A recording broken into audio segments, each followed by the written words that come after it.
Caribe Radio, nos proponemos ser la emisora online calificada para ser la mejor opción en comunicación para usted. Nos preparamos en noticias, deportes, cultura, música y de entretenimiento general para que usted esté conectado todo el tiempo con nosotros. Caribe Radio ofrece el mejor servicio de comunicación digital para que las empresas se hagan visibles a diferentes públicos. Desde lo público trabajamos para el servicio y por el servicio social. Caribe Radio Online nos entrenamos día a día para brindar la mejor opción en producción de medios digitales. Caribe Radio, la radio del futuro. Los conceptos, productos y servicios del siguiente espacio son responsabilidad del director del programa y no representan el pensamiento de esta emisora.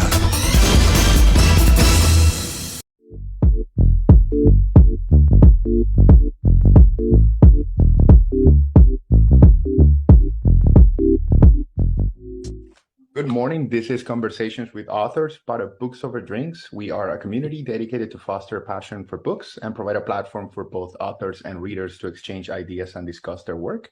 We are pleased to welcome Dr. Angélica Durán Martínez. She's the Associate Professor and the Director of Global Studies PhD program at the University of Massachusetts Lowell.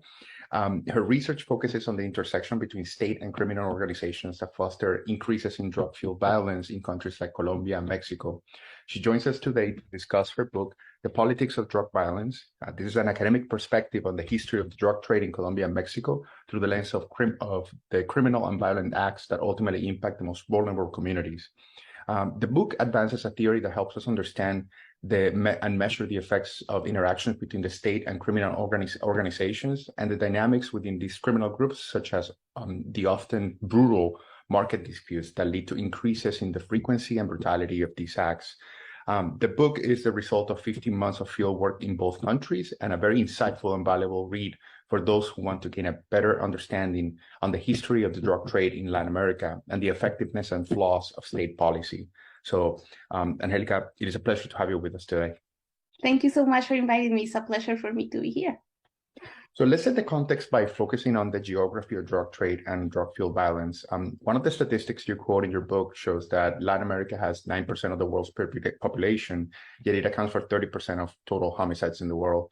What explains that these countries in the global south and Latin America specifically account for higher crime rates? Is it merely being the source of the production of the narcotics, or is it a weak security apparatus or a weak and defragmented state institutions? Like what causes that?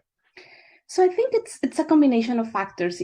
So Colombia or Latin America is not alone in being the source of drugs or being the center of illicit markets. This is a phenomenon that you can find in many regions around the world. I will say around, like everywhere. And part of the central argument of my book is that you cannot that illicit markets and violence are not always the same thing. So illicit markets, of course, tend to generate violence, but they are not always violent. And a nice contrast to Latin America is actually, for example, Southeast Asia. So in Southeast Asia, we have large trade routes for drugs. We have other illicit markets. And of course, there are many forms of violence there, but it's not the kind of violence and homicides that we see in Latin America. So I think for Latin America, of course, having drug markets that have expanded geographically and that now affect more countries, it's part of the story. It's also important to note that increasingly it's not just drugs, but many other illicit markets.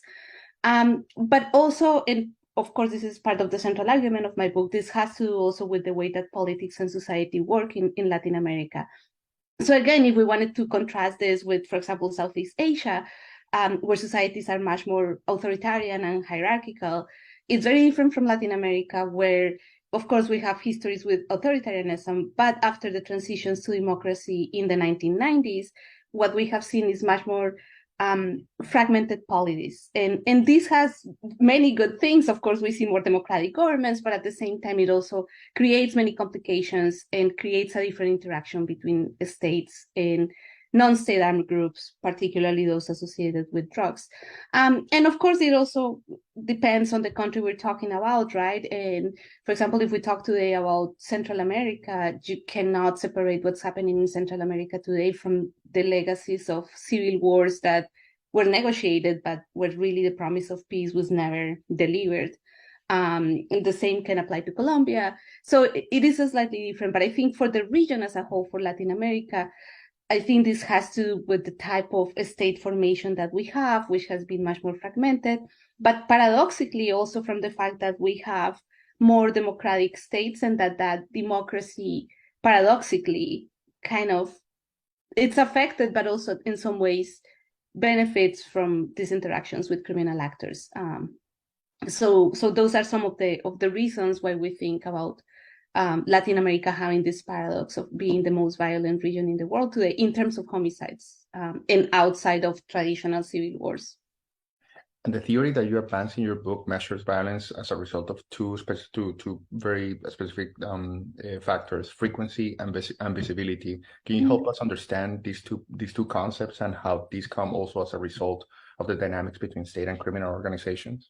Yeah, and I think one way in which I can maybe explain how I came to that, to use those two dimensions, is when I started researching this topic, one of the things that always caught my attention is, of course, when we have terrible acts of violence, we tend to to place all our attention on those and focus our attention on those acts. And assume that represents the entirety of how criminal actors operate, or how illicit markets operate. And of course, those acts are brutal and horrible, but they don't represent neither the most frequent form of violence, but yet they tend to have the most media attention. So for example, when I started working on this project, violence in Mexico was just starting to increase. So what you will see in the news was the news of beheaded bodies, right? And of course, that's brutal. And the first reaction is like, this is the way that criminal markets operate. But then when you dig deeper, then you see that that's not the case. And Colombia was the great contrast for that. And actually the first story in Colombia, which I knew, but that I started to reinterpret for this book, was the case of violence in the 1980s in the city of Cali, which was the home of the Cali cartel, the organization known as the Cali cartel, which was always seen as slightly less violent than the counterpart, which was Pablo Escobar and the Medellín cartel.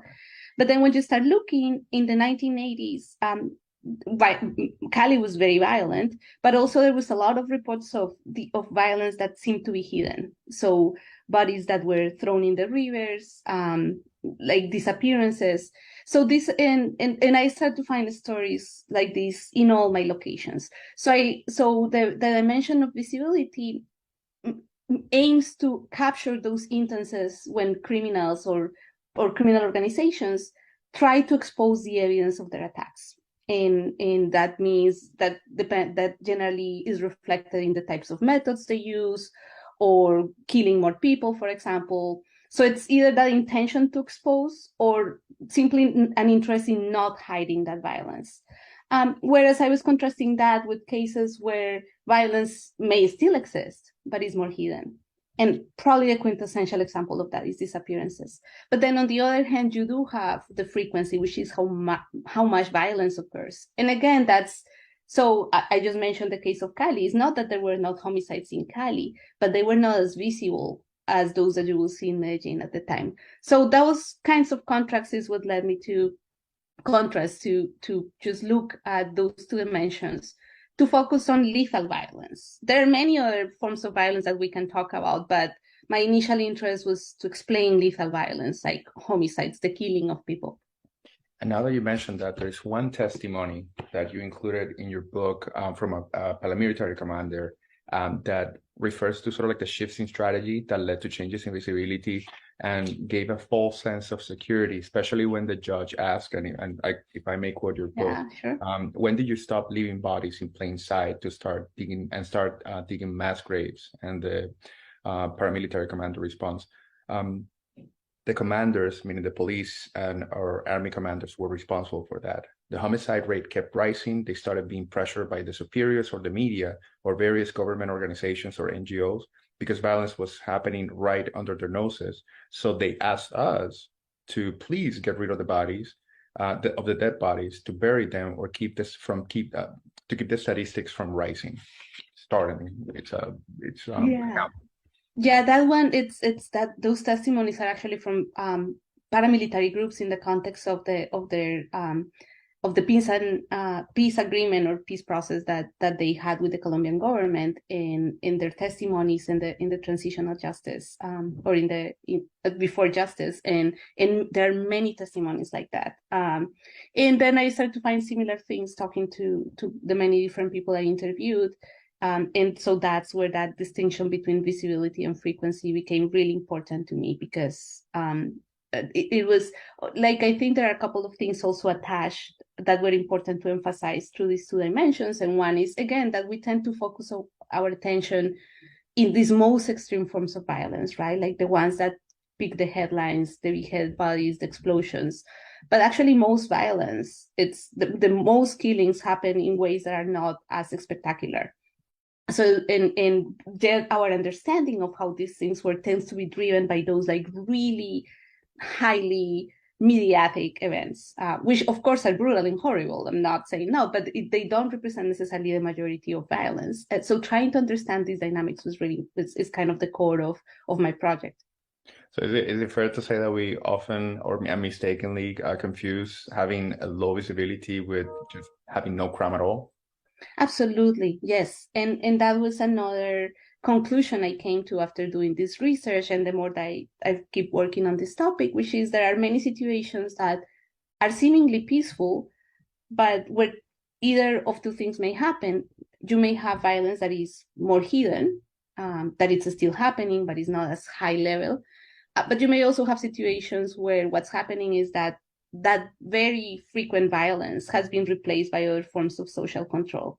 In the book, I don't really talk about those other forms of violence that much, but it's really kind of an implication of many of those scenarios that I analyze in the book, where violence is not that frequent or not that visible, but where you have still like organizations that control populations and that have a very high level of control. And actually one finding of the book is that many times those situations of low violence tend to be cases where criminal organizations actually have the highest levels of control. So yes, definitely, to me, one of the implications of this analysis was that we need to pay more attention to situations that are seemingly peaceful, because they may not be as peaceful.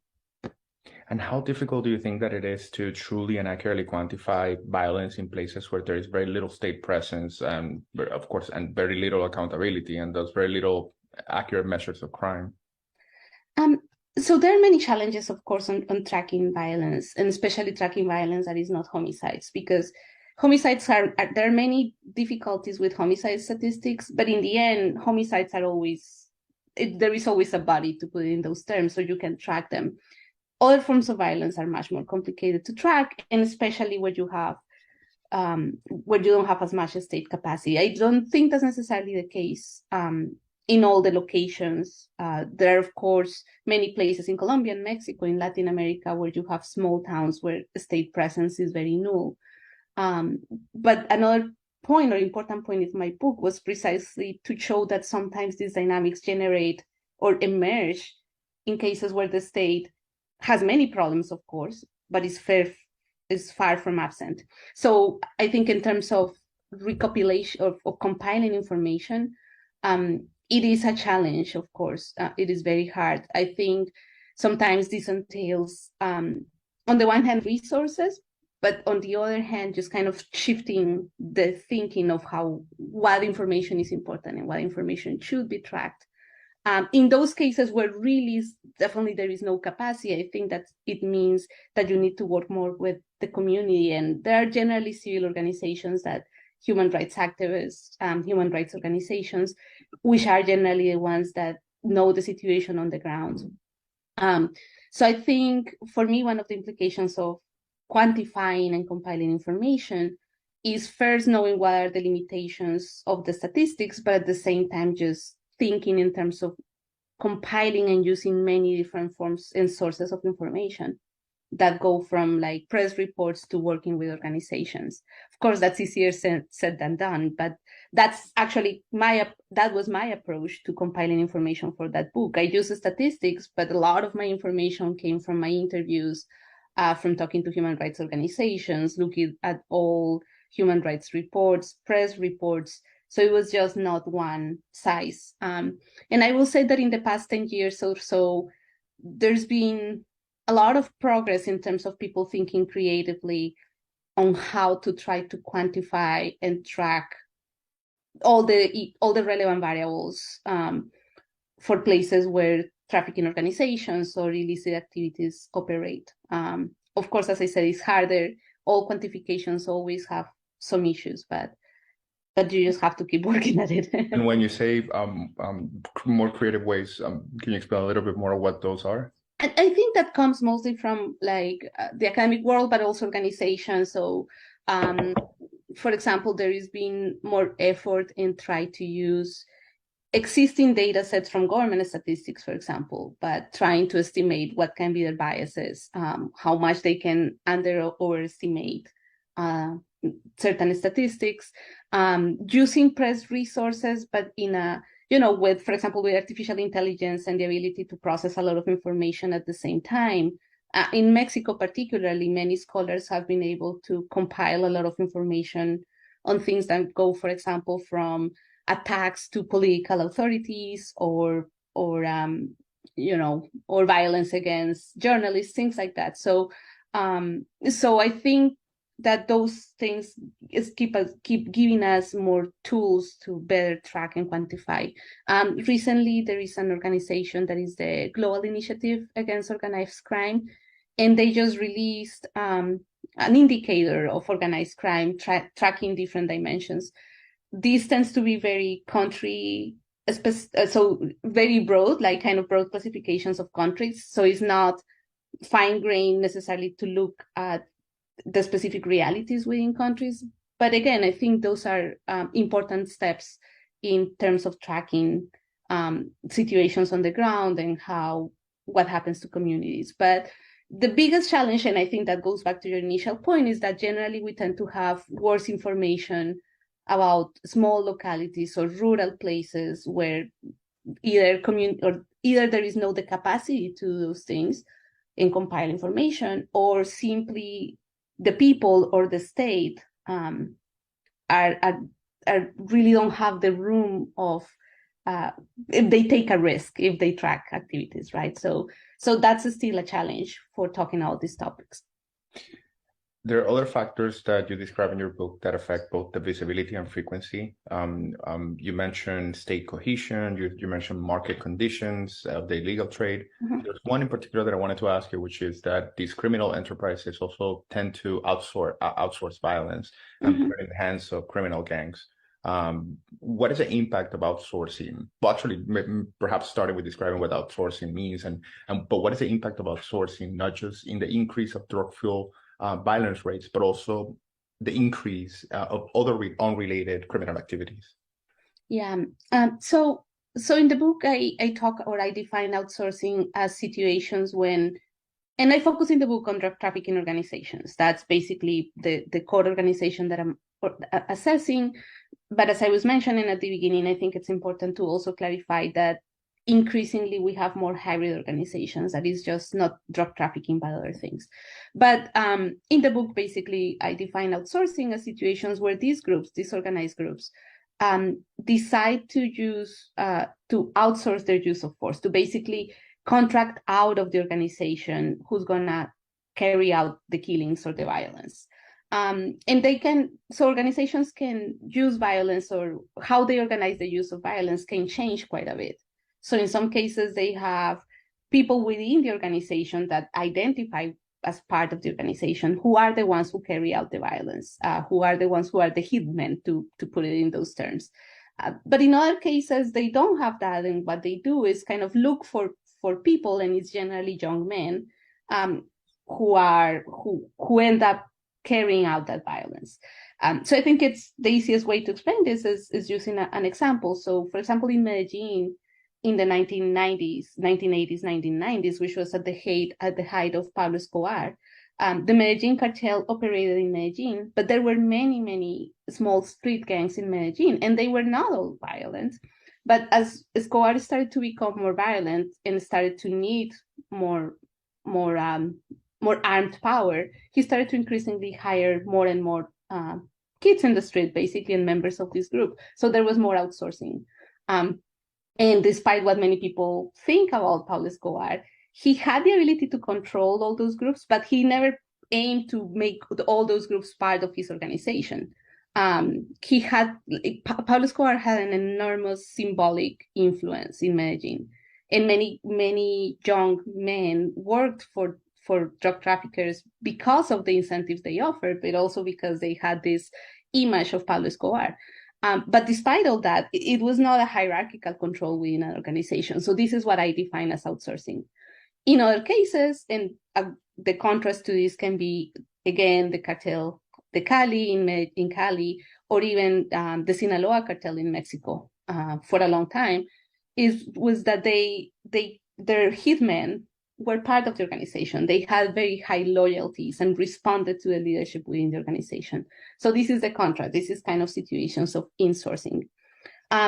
What I found in the book is that when criminal organizations start outsourcing more, this contributes to increase the frequency of violence a lot more for many different reasons. And one of those is that this creates a professionalization of gangs that may not otherwise be as violent. Of course, they create access to arms, access to know-how. So they basically multiply or expand the means of violence without necessarily creating sources of control within the organization. And what that means too is that once you have large groups of young men who have very few options in the legal world, right? That are marginalized and that have that connection to illicit activities and also start gaining more arms and more training, then they start using violence for other reasons and start to become kind of independent. So violence becomes less controlled hierarchically. So basically, what I found is that in those situations where you have a lot of outsourcing, you may have a lot more violence, both because there is less control and there is more possibilities of violence just basically expanding and reproducing kind of out of control. My clearest examples of that in the book were the case of Medellin in the 1980s and 1990s, but also Ciudad Juárez in the border of Mexico when violence exploded there, which was around 2008. And one thing that happened in Juárez is that you had large numbers of youth gangs that were not violent for a long, long time. But then a criminal dispute started, and those criminal groups started using those gangs, and that's when they became more violent. They hadn't been violent for a long time, or violent also, or they didn't use firearms, for example. But then when criminals start using them, that starts happening. So this is very specific to what I found in Colombia and Mexico. In other cases, gangs is more difficult to create or to make a distinction in groups in this way, but in the cases that I analyzed, is definitely this dynamic because youth gangs have many different forms of operating, and they are not always violent. So in many cases, that connection to larger groups that are engaging in wars is what starts increasing the amount of violence that they carry out. And is it fair to say that those gangs, they, whenever they have obtaining the means and the know-how to gain more power, I guess, they also start branching out to other types of like criminal activities outside of drugs, the drug trade? So that's one possibility, and that's one thing that partially happened, I think, to some extent, initially at least in Medellin or in Ciudad Juárez, which is they may start engaging, they are not employed to kill all the time, right? So they start using that power. Inevitably, it kind of evolves into being used for other purposes. So it may be like common crime, robberies in the most extreme forms. And this is what we are seeing in many parts of Latin America, is they also, with arms, you can gain territorial control and power. So they can start also branching into other markets like extortion. Now, extortion can also emerge for other reasons. I'm not trying to make a single connection here between gangs being basically, as I call in the book, professionalized in the use of violence and extortion, but those, like the evolution, this is one of the factors that creates this dynamic. So yes, definitely, when they become more, when there is more outsourcing, you have also an increase in other forms of crime. And that's because, again, there is no effort from the criminal organizations to control those groups or to control gangs, and you have more availability of arms, you have more power. So it basically creates a situation of where violence begets violence. And then, of course, you have the other part of the story, which is something I mentioned in the book, which is that the more you have these dynamics, other forms of violence also escalate. The violence of the state itself, and the violence of, for example, vigilante groups or groups that aim to control these forms of violence, but that in the end also end up being sources of violence. This happened in Medellín, again, this has happened in Mexico with vigilante groups. So the reproduction of violence is not just these gangs or the criminal actors, but also the state and groups that purpose, like that aim supposedly to control violence, but end up becoming sources of violence. One of the examples that you give in the book about the dynamics between the state and criminal the DTOs, the drug trafficking organizations, is a case of the Justice Minister Rodrigo Lara Bonilla's crusade against the Medellín DTOs in Colombia in the 80s, which led to Escobar commissioning his assassination, which in turn raised pressure on President Betancourt at the time, who previously had refused to enforce extraditions, to now shift his position. This led to a narco-terrorist war that caused a number of civilian deaths. And as a response from President Barco, President Barco decided to centralize narco-terrorism operations to the military, and that brought a whole lot of accusations of human rights violations. So to your point about violence begets violence, how do you effectively eradicate or dismantle criminal organizations or DTOs without triggering a drastic response in turn? Well, I think that's $1 million question, right? And to be honest, the more I work on this topic, the more I discover that it's not an easy answer. But I think there are a few things that we know. We know, for example, a lot of things that don't work and that tend to create a lot more problems. And generally, those are the things that most Latin American countries have tended to do when violence increases, which is, for example, deploy the military in massive numbers or engage in what in Central American countries has been called iron fist policies, which is massive repression that is aimed at basically incarcerating anybody that is seen as being potentially a criminal. It happened in Central America with potential gang members, for example. Has happened in Brazil, in Colombia, in Mexico.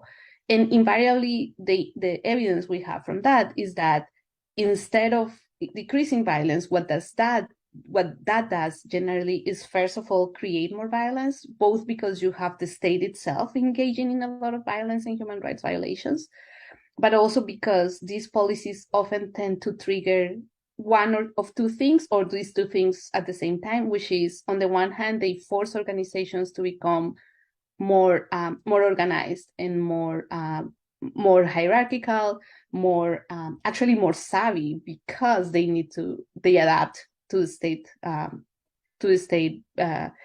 repression. The other thing that can happen, and this happened very clearly in Mexico, is that these policies of massive repression and militarization often tend to trigger, for example, in the case of Mexico, a lot of this militarization campaign was tied to eliminate the leaders of trafficking groups. And in their case, they called it like the policies of high value targets. And what this generated in Mexico, it's actually an enormous fragmentation of criminal groups. And the more criminal groups you have, the more fights you have, generally.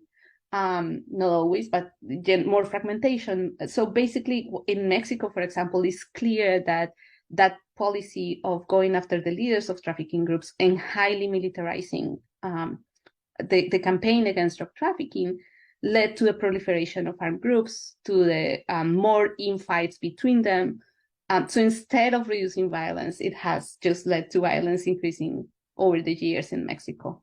With a couple of exceptions, since 2006, what we have seen is a constant increase in violence. There have been some laws, but basically it's a constant increase. So we know that doesn't work. So I guess the question is then what works? I think the first of all is that, of course, you need to have a strong law enforcement, but it has to be targeted. It cannot be indiscriminate repression, because indiscriminate repression doesn't work. And it has to be going after organizations, but in a much more targeted way. And it's not just going after the leaders, because going after the leaders only doesn't work. Behind one leader, there is 1 million people who want to take that place.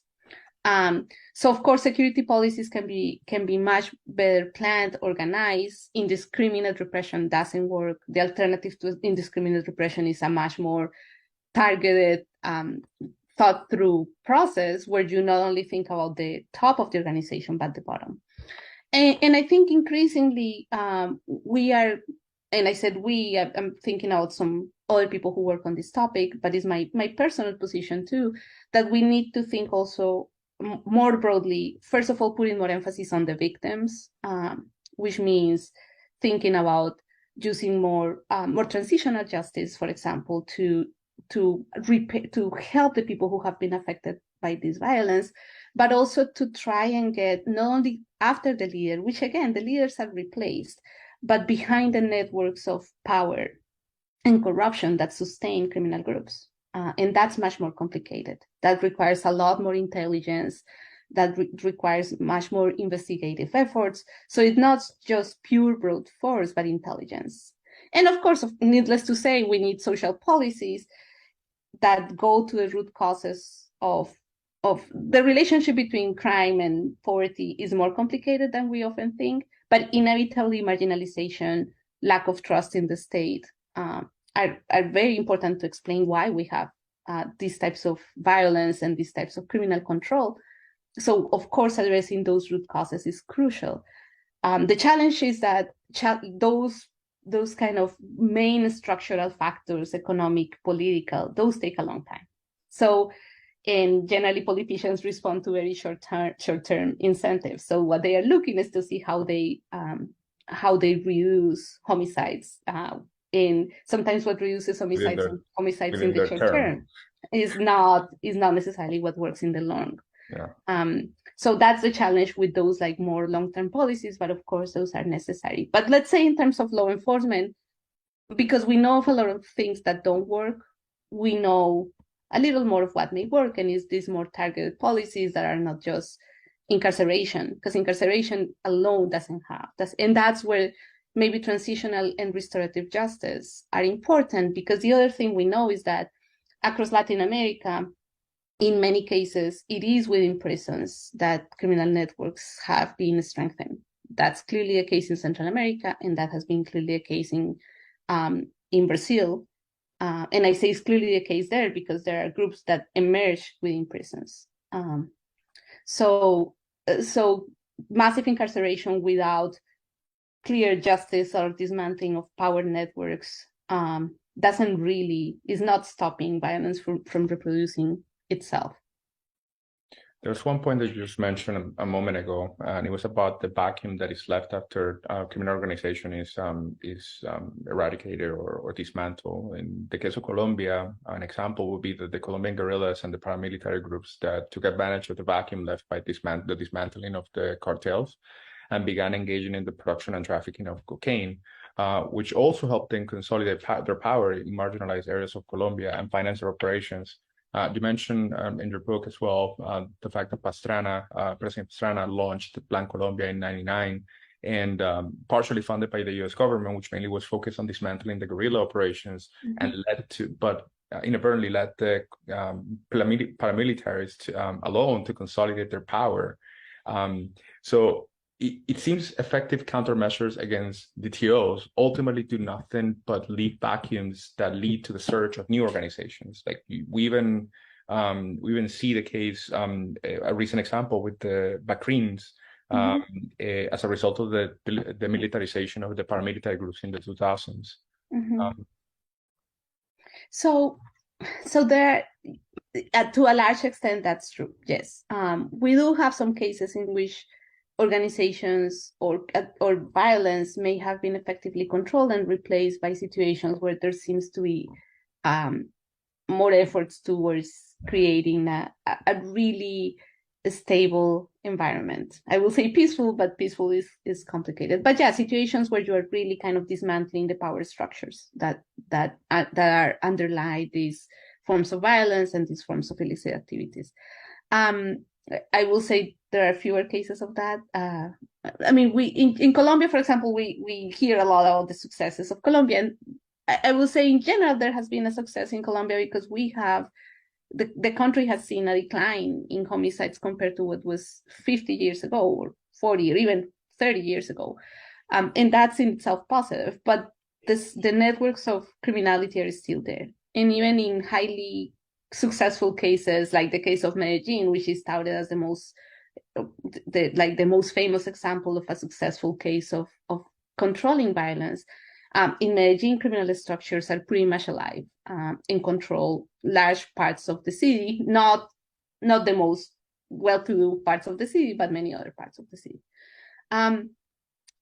However, I do think that it's possible to try and dismantle networks and create a situation where you don't have armed groups or corrupt state networks controlling, but that requires a lot more than just eliminating the leaders, and that's what I was getting to before, right? It's not just incarcerating a leader, but it's making sure that you are creating new sources of power and legitimacy.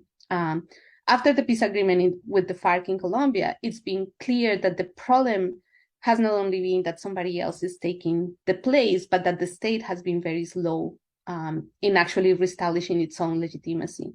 Because generally the way that most states think that they establish their legitimacy is just by moving police forces and military, or even creating some social programs. But the reality is that after years of violence, communities are very skeptical about the power of the state. So it requires a lot more than just simply moving police forces or a number of bureaucrats. In Colombia, part of the problem with new criminal structures emerging and reproducing after the peace agreement with the FARC is that the initial window to start transforming territories in Colombia has been reducing, right? So the longer it passes and people don't see changes in their communities that are real, then the more skeptical they become, and the more that they, that these illicit activities keep reproducing, or these organizations keep reproducing. So just to give you an example, right, in Colombia, if you really want to change the power of illicit groups, you really need to think about connecting much better the infrastructure of many small towns and areas in the country. Yes, it's of course, then the pandemic made that very clear, the differences and the inequalities and how people can access education or health. And we're still lagging behind a lot in the case of Colombia with those. And then the other part of the story that we haven't really talked about, and as much as I said, drug trafficking is not the only illicit market, it is still one of the main illicit markets that drives many of these organizations. And the reality is that it is an illicit market, and as as long as it is illicit, it's going to be a lot of incentives for somebody to take that place and engage in those markets. Can be Colombia, can be Mexico, Brazil, because the demand for drugs is not going anywhere. So of course that takes us into the other debate, which is legalization of drugs. But because of that, so like when I talk about these things, it ends up sounding very pessimistic, and it's not. I think it's very important to think that any policy that works, it's difficult, and it has to be addressed from many different angles. It's possible to have, I think it's possible to have successes, but to think of eliminating these problems for once with one policy is not realistic. Now, on that topic, though, in your research, have you looked into effects of decriminalizing drugs and crime rates? I could think of, now that you mentioned that, the example of Portugal's shift in policy around 2 decades ago. And they have seen, I don't think that is perfect, but they have seen a decrease in drug-related deaths and drug use below the European Union average. So is that a route? Is that an effective route to tackle this? So I think I am an advocate for if legalizing drugs or thinking differently about the way we regulate drugs. At the same time, I'm very realistic about that. That's the devil is sometimes in the details, right? And how you regulate these things. So yeah, Portugal has been a successful case so far. It is still debatable, and there are debates around the statistics, but in general, most of the evidence does point to the fact that there has not been an increase in violence, that there hasn't been an increase in crimes, and even it's not clear that there has been an increase in use, which is one of the main, and I think legitimate concerns of policymakers, right? If you legalize, will this lead to an increase in use? We have also, I think, a similar reality about, or a similar assessment about policies that legalize marijuana.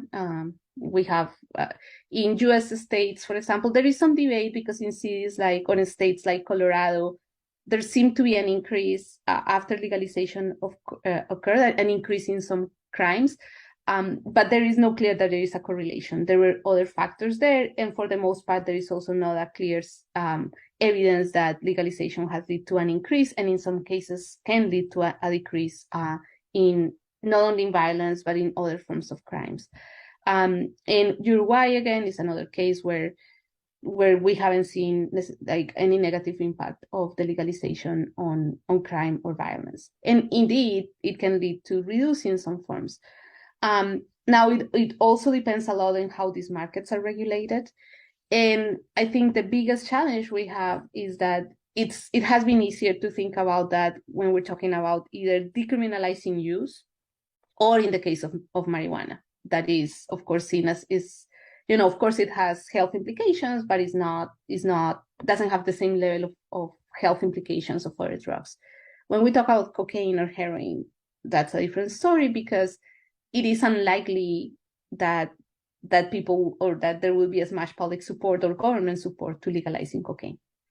I think in some ways it will be possible, and it will be a better route to regulate these markets with the state, and that this will eliminate a lot of the incentives that exist for engaging in these activities because they are so profitable. Of course, in the case, let's say in a world you thought about legalizing cocaine, you cannot legalize cocaine and you will have to tax it high. Taxing can also create gray markets, and in those cases you can still have organizations that operate in them. But I think for Latin America, particular, this could have a strong impact in the source countries for coca leaves and for cocaine. So this could have an impact in Latin America because it will, to a large extent, eliminate this or reduce the incentives and the profits associated with these markets. But it is very unlikely politically that will happen. I don't see that as something that can happen. What I see as possible, and this may be something that Colombia may try to do in the next few years, is try to find ways of creating legal markets for coca leaves. Not cocaine, of course, but coca and coca paste can be used for other things. Because in Colombia, for example, a big challenge is for the farmers, right? So farmers, the farmers actually don't get a ton of money from selling coca leaves, but it's a very reliable market. If you found ways to give other reliable markets to those farmers, those coca leaves will be going to those markets instead of cocaine. But that's still small compared to what the illegal market is. So yes, I think that we have to keep thinking, and we have to keep pushing the box to think about different ways of regulating drugs in a way that reduces the incentives for these big illicit markets and these enormous profits to exist. And I think we have advanced in the last few years, but mostly with marijuana, and we still have cocaine and heroin. Again, like legalization alone or other forms of thinking about decriminalization alone are not enough, but I do think it's a crucial and an important part of this story. Interesting. The one aspect that you also touch upon your book refers to media. And now that we're, I mean, this era of information and where media and news are so ingrained in our society, does media coverage have an effect on visibility and frequency of violence? So in the book, I try to make the case that the visibility is different from media coverage, right? Because it's about, like, I'm focusing more on the strategies that criminal groups operate and them making decisions about whether they decide to throw a body in the outskirts of the city where nobody's going to find it, or whether they end up hanging it from a bridge in the middle of a street. So that's kind of a strategic use of violence. But it is clear, of course, that media, and there is a lot of research on this, right, which is, I think media does play an important role in portrayals of violence in many ways. What they decide to cover, how they create categories of victims, right? So media is more likely to cover instances of violence where they can portray certain images that are more straightforward. So, for example, the image of an innocent victim, or the image of the clear bad person, right? So, or the clear criminal. So yes, I mean, I think media does play an important role. In the book, I have probably a quote from this journalist that I interviewed in Tijuana, and she was a freelancer, and we were talking about changes of violence in Tijuana. And she told me, and we were talking, there had been, at the time I was talking to her, there had been kind of a change there had been the height of violence that affected many cities in Mexico. So there were shootouts in the street, the corpses thrown out in the street, things like that. And then violence had kind of been controlled again. So there was a lot of killings, but they were happening. So the way she described to me is like, we don't have shootouts in the middle of the street anymore, but we do have a lot of violence that is happening in the outskirts of the city. But as a freelancer, nobody's gonna buy my stories about that violence. Especially, at that time when I was interviewing her, the horrible tragedy of the Casino Royale in Monterrey had happened, which was basically a casino that was burned in I think it's like more than 50 people. I don't remember the number exactly, but a lot of people died in that fire.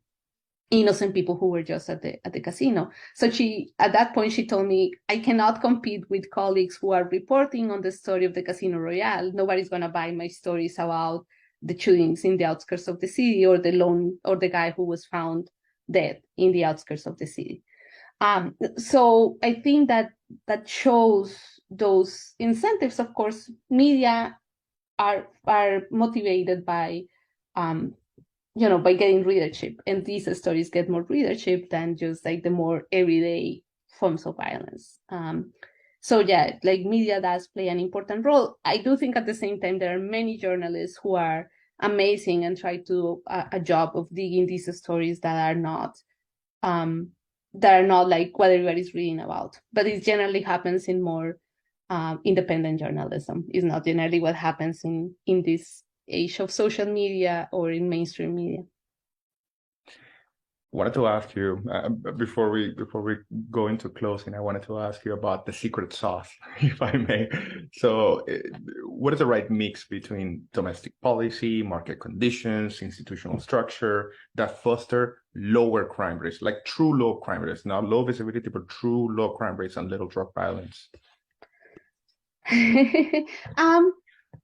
I laugh because, as I said, this is complicated, but I think we know. I mean, you need strong state institutions, in the sense of state institutions that are able to deliver reliable justice. So we didn't talk about impunity, but impunity, of course, is underlying many of these things, right? So we have mano dura, but we don't necessarily have justice, right? So we have a lot of police presence, but not necessarily effective justice, especially from the perspective of victims. Mm-hmm.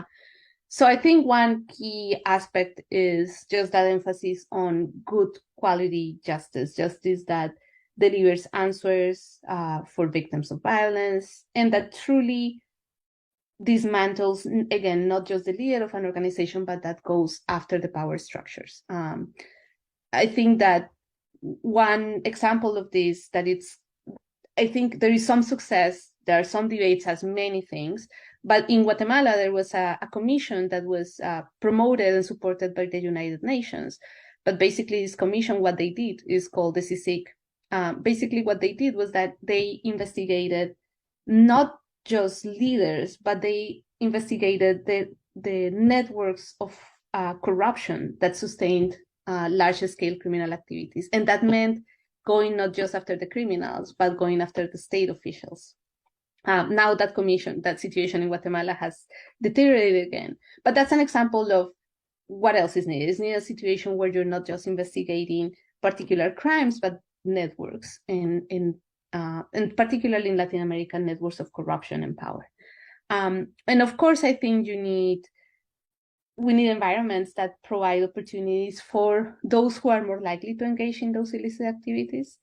As I said, there is not a simplistic relationship between marginalization and engagement in illicit activities or violence, but it is clear that the lack of opportunities is crucial. And what happens sometimes is that many governments believe that just creating an education program in a city will solve the problem, and it's a lot more complicated than that, because there has to be kind of a grassroots work with people, with young people particularly, so that they create alternatives of life alternatives that don't have to do with illicit markets or activities or criminality. This even applies to the US. It is working with the communities and creating those opportunities, but it's not just telling them go to school, right? It's more complicated than that. So those are, I would say, the right mix of conditions, or the proper cocktail requires all the aspects of a state present, but it's not just police or justice. Those are crucial, but it's also state services, access to quality health and education.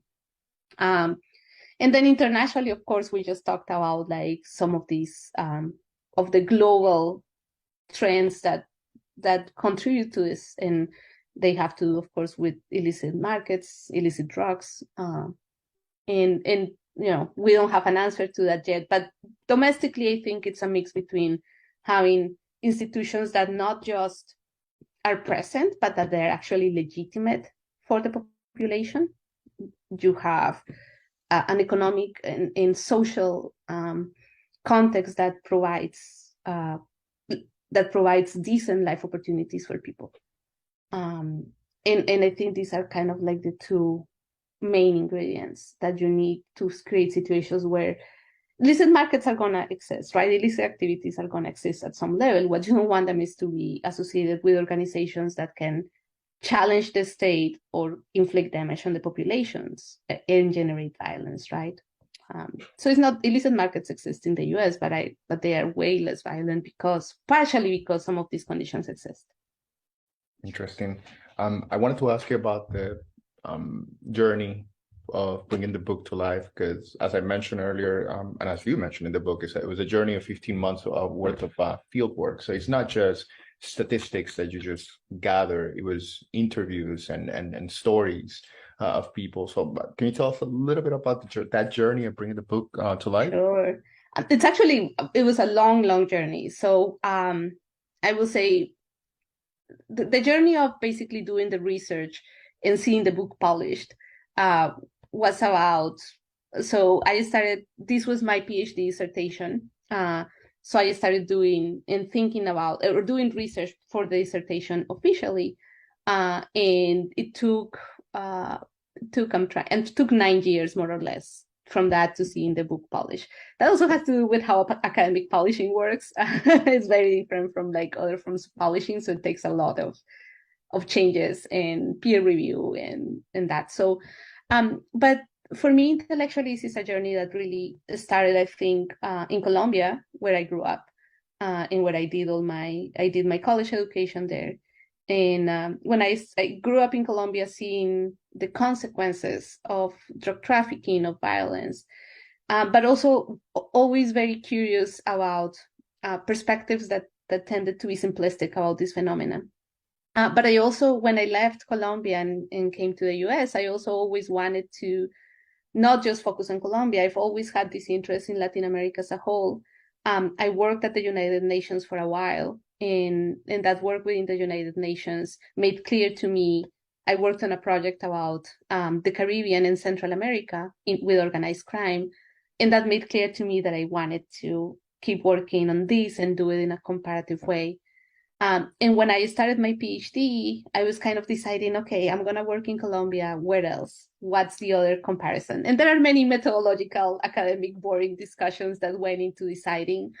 But it was mostly, at the time, violence was just starting to increase in Mexico, and the situation was starting to get bad. I don't think nobody ever thought that it was going to get as bad as it did.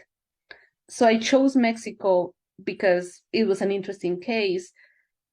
And I knew it was getting bad, and I knew it was going to be bad, but the deterioration that we've seen in Mexico is not necessarily something I entirely expected. In that many ways that benefited my research a lot, because many people were interested in knowing why is this happening in Mexico. And then so I did a couple of trips to Colombia and Mexico before I actually started these 15 months of research that were the basis of the book. It was a very interesting journey. This is not an easy topic to research. Being a woman can create some advantages and disadvantages for this type of work. Of course, there is some risk involved. I will say in Latin America, surprisingly, being a woman closes some doors, because some people are not going to give you information or take you to places because you think you're a woman. But in other cases, it created an advantage, which was, in many cases, I talked to very shady characters that will give me more information just because I don't think they thought I was dangerous or you know. So it was an interesting journey, and I did a lot of traveling to these places. When I was traveling in Mexico, it was kind of the height of the violence in many places I was going to. So there were many considerations, safety considerations, that went into what was risk that was tolerable and what was risk that was not. But to me, I couldn't have produced the book I produced without having talked to people and having traveled to those places. The statistics are essential, and I think there is a lot of really good academic research based on just statistics, and I do work with statistics. But I think unless you go to these places and talk to people, there are many parts and aspects of the situation that will not become apparent. So to me, that was crucial. It was just being there, understanding these places, and talking to as many people as I could. I talked to about 200 people across these 15 months of fieldwork. And I still sometimes go back to the notes, and there is a lot more to learn. But that's more or less the journey. So it was a long journey. And as I said, on top of that, you have the academic polishing, which takes a long time. So I've been thinking about this project for a long, long time. But the good news is that the book is also now, as you mentioned before we started the interview, available not just in English but in Spanish as well, yes. Which is great. Yes, it is. The University of Los Andes just published it this year, the translation in Spanish. Well, and the end result is a fascinating book that gives us an informed perspective and a detailed account on the history of drug violence in Latin America and the collateral damage in their most marginalized communities. The book is called The Politics of Drug Violence. It is written by Dr. Angelica Duran Martinez. Dr. Martinez Duran, it was a pleasure speaking with you today. Thank you for joining us, and we look forward to having you back.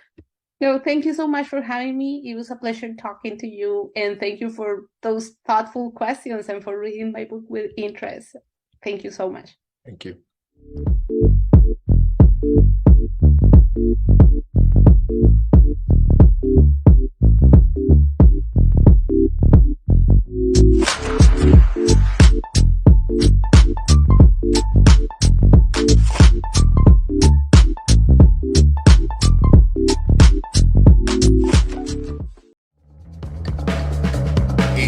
Radio, nos proponemos ser la emisora online calificada para ser la mejor opción en comunicación para usted.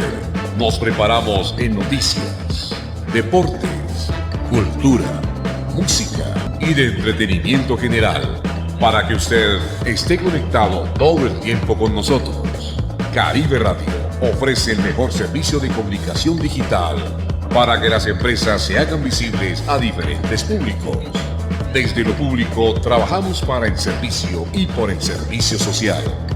Caribe Radio Online nos entrenamos día a día para brindar la mejor opción en producción de medios digitales. Caribe Radio, la radio del futuro.